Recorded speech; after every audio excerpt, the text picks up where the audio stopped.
Right now, all across the United States, the gym that used to be packed every morning before work is starting to look different.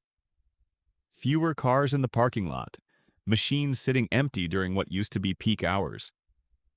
In 2026, several of America's biggest, most familiar gym chains are closing locations from California to Colorado to New York. Today, we're looking at 10 well-known American fitness chains that are struggling to survive right now, and a few that are actually growing while everyone else shrinks. At first glance, these look like separate stories happening in different states. But once you put them together, a much bigger shift in how Americans take care of their health starts to show up. And that's the real story behind this video. Before we get into the list, it helps to see the bigger picture. According to the Health and Fitness Association, a record 77 million Americans held a gym or fitness facility membership in 2024, roughly 1 in 4 people in the country aged 6 and older. That's actually the highest membership rate the U.S. fitness industry has ever recorded, and the average monthly membership fee has climbed to about $69.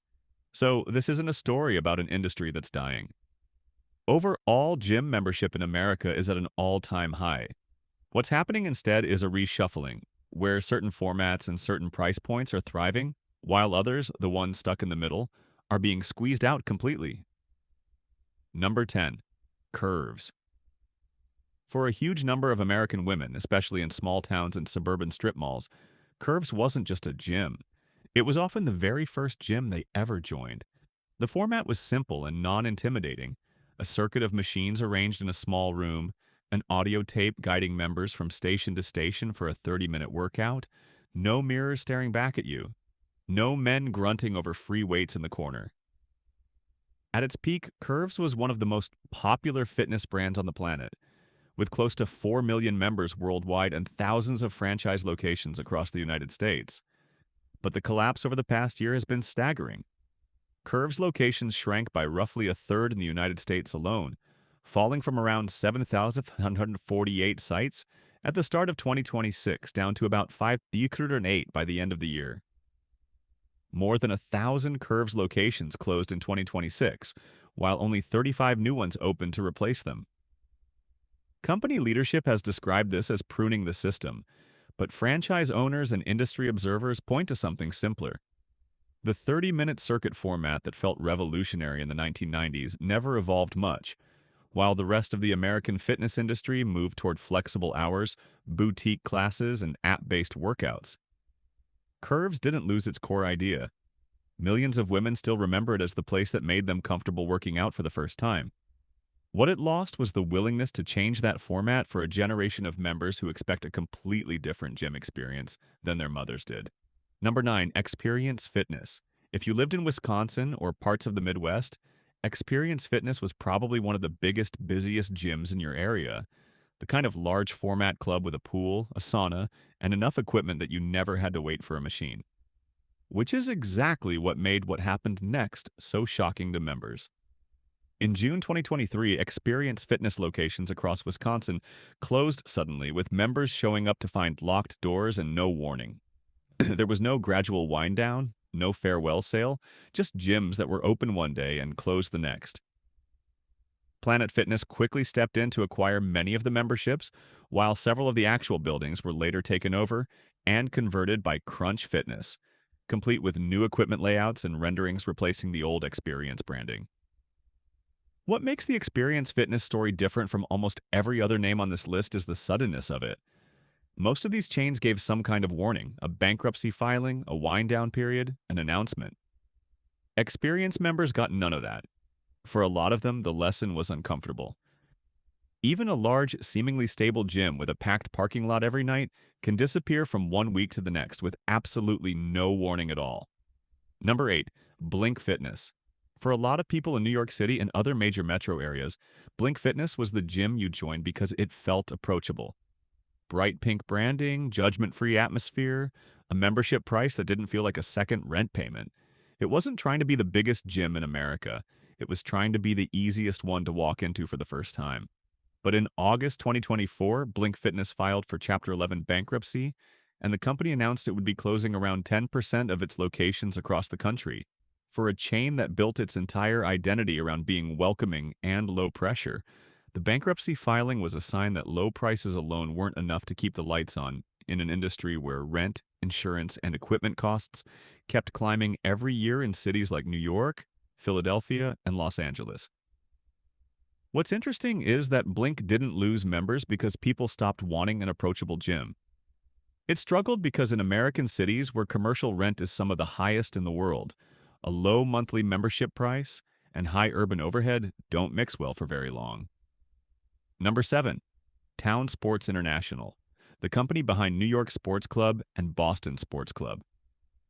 If you lived in New York, Boston, Philadelphia, or Washington, D.C., there's a good chance New York Sports Club or Boston Sports Club was the gym down the street from your apartment. These weren't just gyms. They were part of the fabric of dense East Coast city life, built specifically around the idea that Americans in big cities wanted a gym within walking distance of home or the office. In September 2020, Town Sports International filed for Chapter 11 bankruptcy, and over 100 locations across the East Coast closed permanently. While the pandemic was the immediate trigger, the deeper issue was one that a lot of American gyms in expensive cities were facing at the same time. Office workers who used to stop at the gym on their way home from work simply stopped commuting altogether. When remote work became normal across corporate America, the entire business model built around convenient, after-work locations lost the daily foot traffic it depended on. Number 6. Gold's Gym. Since opening its very first location in Venice Beach, California back in 1965, Gold's Gym became something bigger than just a place to lift weights. It became the mecca of American bodybuilding culture, the gym where Arnold Schwarzenegger and Lou Ferrigno trained. A name that meant something to anyone who took serious weightlifting seriously anywhere in the country. But in May 2020, Gold's Gym filed for Chapter 11 bankruptcy, permanently closing 30 company-owned locations across the United States and temporarily shutting down around 700 more nationwide. 2 months later, the German fitness company RSG Group acquired Gold's Gym out of bankruptcy for $100 million, taking over 61 company-owned gyms and more than 600 franchise locations. Even after that rescue, the closures didn't stop. In late 2025, another 23 Gold's Gym locations across multiple states shut their doors, with several of those buildings quickly taken over by EOS Fitness, a newer, faster-growing chain. Gold's Gym didn't lose its reputation. Bodybuilders still talk about it with respect. What it lost was its position as the default choice for serious lifters in a country where newer, better-funded chains were opening faster than Gold's could modernize its aging locations. Number 5. 24-hour fitness. For years, one of the biggest selling points an American gym could offer was right there in the name. 24 hours. Doesn't matter if you work the night shift in Ohio or you're finishing a late shift in California, the gym is open. That promise built 24-hour fitness into one of the largest fitness chains in the entire country. In June 2020, the company filed for Chapter 11 bankruptcy and permanently closed more than 130 locations across 14 states, shrinking down to roughly 300 remaining clubs nationwide. The company secured $250 million in financing to try to stabilize what was left. But the closures didn't stop with the pandemic. In 2023, 24 Hour Fitness announced additional closures tied directly to declining membership numbers, including a downtown San Francisco location that had been open for 29 years. What's telling about 24 Hour Fitness is that the pandemic exposed a weakness that was already there. Being open all night stopped being a unique advantage once specialized fitness brands like CrossFit and Orange Theory started offering something 24 Hour Fitness never had: a sense of community and a workout that felt different from just walking in and using the same machines every American gym already had. Number 4. LA Fitness. Founded in 1984, LA Fitness grew into one of the largest privately held gym chains in the country, with locations stretched across nearly every state in America. It wasn't the cheapest gym, and it wasn't the most exclusive one either. It sat right in the middle, offering full-size facilities, basketball courts, and pools at a price a middle-class American family could justify. But throughout 2026, LA Fitness has been quietly closing locations across the country, including clubs in Texas, Ohio, Virginia, Minnesota, and California. In Long Beach, California, one location closing was the latest in what local reporting described as a string of closures happening across the country this year. The company has pointed to a mix of reasons, including landlord disputes, declining memberships, and consolidation of nearby locations into fewer, larger clubs. What makes the LA fitness situation different from some of the pandemic-era bankruptcies is that this is happening now, years after COVID, in a stronger economy. That suggests something more structural is going on, that even a well-established middle-of-the-market American gym chain isn't safe anymore just because it survived the pandemic already. Number 3. Lifestyle Fitness.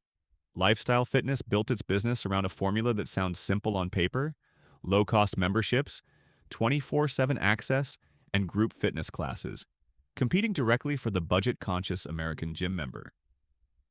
From 2024 through 2026, Lifestyle Fitness faced serious financial trouble, with locations closing across the United States as the company struggled with rising debt and weak member retention. The core problem was competition. Bigger, better capitalized low-cost chains like Planet Fitness had more locations, more brand recognition, and enough scale to keep prices low while still turning a profit. Lifestyle Fitness was fighting the exact same price war as Planet Fitness, just without the massive scale that makes that war winnable. In the American fitness industry, being cheap only works if you're also huge.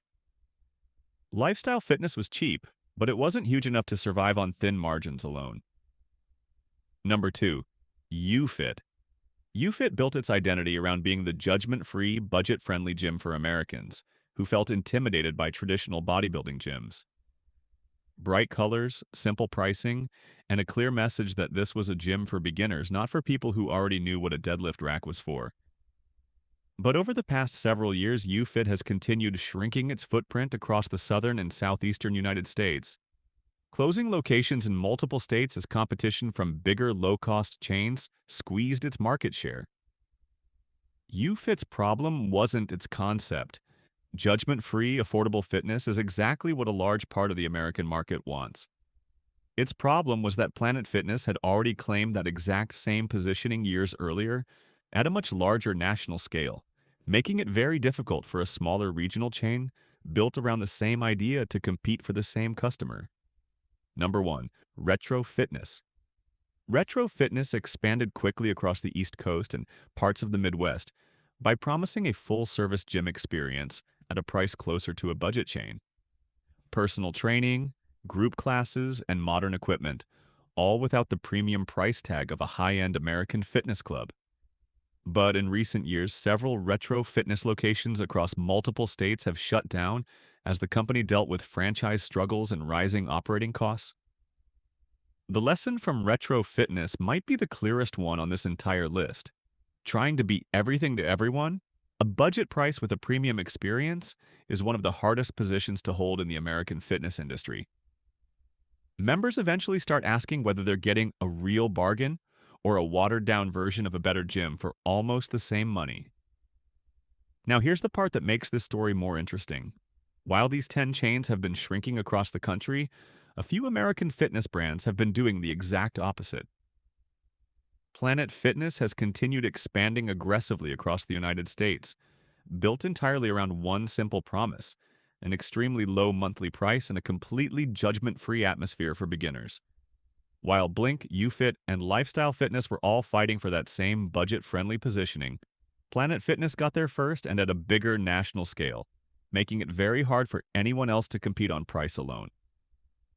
When Experience Fitness collapsed overnight, it was Planet Fitness that absorbed many of the stranded members within days. EOS Fitness has been growing in the opposite direction, expanding rapidly and even taking over several former Gold's Gym locations after that chain's most recent round of closures. EOS offers a bigger, more full-service experience, positioning itself as a serious alternative to the traditional big-box American gym. At a moment when chains stuck in the middle like LA Fitness and Retro Fitness are struggling to hold on to their identity.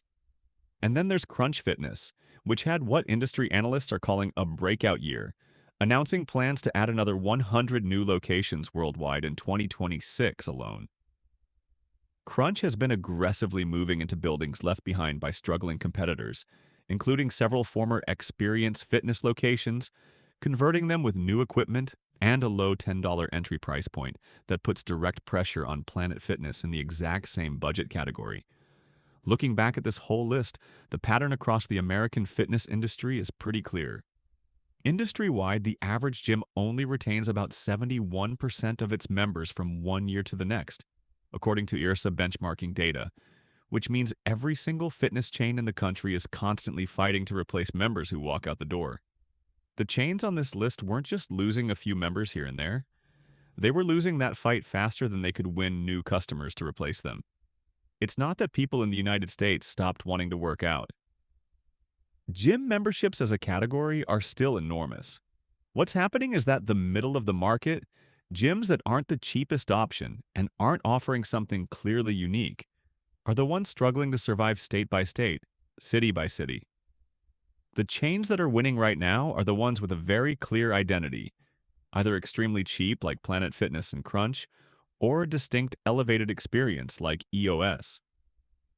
Everyone caught in between, still running the same format they built decades ago, is finding out that surviving in America's gym industry in 2026 means picking a lane and committing to it completely.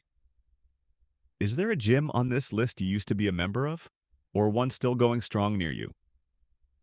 Let me know in the comments. I'd love to hear how this looks where you live.